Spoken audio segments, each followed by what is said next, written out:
Welcome back to Deep's blogging. আর এই ভিডিওটা হয়েছে কালী পুজোর সেকেন্ড দিনে।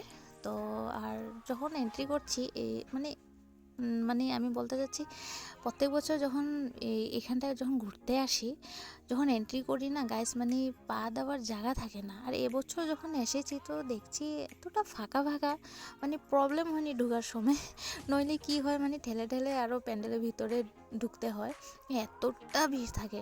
তো এবার সেরকমটা নেই, একটু ফাঁকা ফাঁকাই আছে।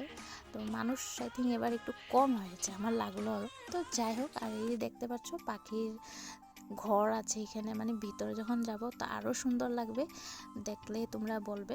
তো চলো এবার ভিতর দিকটা যাই।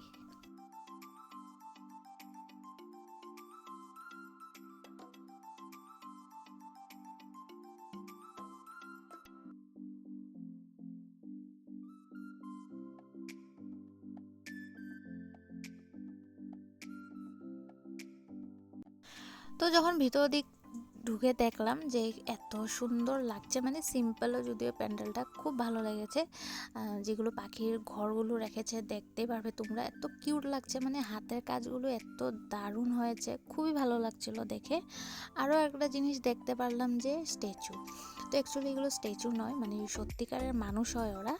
তো আমি প্রথম ভেবেছি স্ট্যাচু হয় নাকি, তো পরে মানুষের মুখে শুনতে পাচ্ছি না যে ওরা অরিজিনাল মানুষ হয় অ্যাকচুয়ালি। আর এই যে দেখতে পাচ্ছ সাইডে প্যান্ডেলের সাইডে সাইডে এই যে পাখির বাসাগুলো, এই যে যেরকম কবুতরটা এরকম, মানে এত কিউট লেগেছে দেখে, মানে বহুত ভালো লেগেছে এবার। আর প্রত্যেক বছরই এখানে কিছু না কিছু ইউনিক প্যান্ডেল বানায় ওরা, তো এবছরও সেম এরকমই আছে, ভালোই লেগেছে। আর উনি সেজেছেন রামকৃষ্ণ। আর গাইস, আমি যখন এই মানুষটার সামনে যাই না, মানে ওনার চোখ থেকে এতটা জল পড়ছিল দেখে এত খারাপ লেগেছে, মানে কষ্ট লেগে গেছে। মানে মানে কি বলবো আরও, এত এক জায়গায় স্থিরভাবে বসে থাকা, কত কত ঘন্টা ওরা বসে, আই থিঙ্ক, বাপরে, দেখে খুবই খারাপ লেগেছে, মানে এত জল পড়ছিল। আর যাদের যাদের মানে ভালো লাগছিল তো ওরা কী করছিল, ওনাদেরকে টাকা ওরকম ওখানে পেস্ট করে দিচ্ছিল। তো ভালো লেগেছে। আরও অনেক কিছু ছিল সাইডে সাইডে, এবার দেখতে পারবে তোমরা।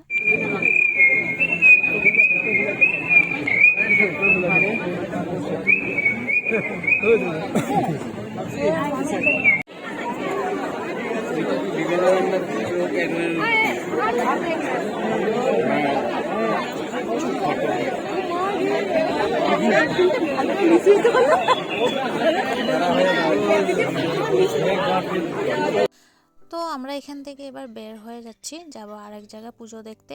আর এখানে যেরকম তোমরা দেখেছো যে সারদা মা, আই থিঙ্ক সারদা মা ছিল না, রামকৃষ্ণকে দেখিয়েছি, তো সেরকম সারদা মা ছিল, স্বামী বিবেকানন্দও ছিল। সেগুলো ভিডিও ক্লিপ নিয়েছিলাম, বাট এইভাবে যে ডিলিট হয়ে গেল, তো সেগুলো দেখলে তোমাদের আরও ভালো লাগতো। তো যাই হোক, আর কি করব। তো চলে আসলাম এবার এই জায়গায়। আর সেকেন্ড পুজোর দিন আমরা বেশি জায়গায় ঘুরিনি, 3 জায়গায় ঘুরেছিলাম। তো তার আগে আমরা গেছিলাম সন্তান মন্দিরে, তারপরে মাতৃসঙ্গ, এরপর চলে আসলাম এখানে। তো এখানে আরও প্যান্ডেলটা আর মার প্রতিমা খুবই সুন্দর হয়েছে। তো ভিডিওটা এ পর্যন্তই থাকবে, ভালো লাগে থাকলে লাইক, কমেন্ট আর প্লিজ সাবস্ক্রাইব করে দেবে।